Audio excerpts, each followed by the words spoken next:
அனுரகுமார திசாநாயக்கவுக்கு தலை பழுதாகிவிட்டது. அவர்களே எங்களுக்கு முதலில் ஆயுதம் தந்தனர்.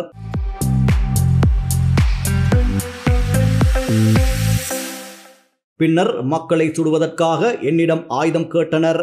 ஆனால் நான் கொடுக்கவில்லை என்று சிவனேசத்துறை சந்திரகாந்தன் தெரிவித்துள்ளார். இது தொடர்பில் கருத்து வெளியிட்டுள்ள அவர், மண்ட சொல்லுங்க, அவங்க தான் எங்களுக்கு முதல் ஆயுதம் தந்தவங்க.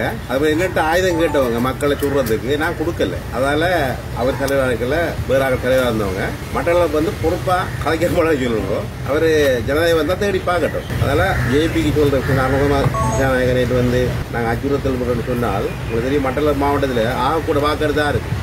ஜனநாயகத்தை பற்றி கேட்கிறால் யோகிக்கு பொறுப்பான தலைவராக கலைக்க பழகணும்.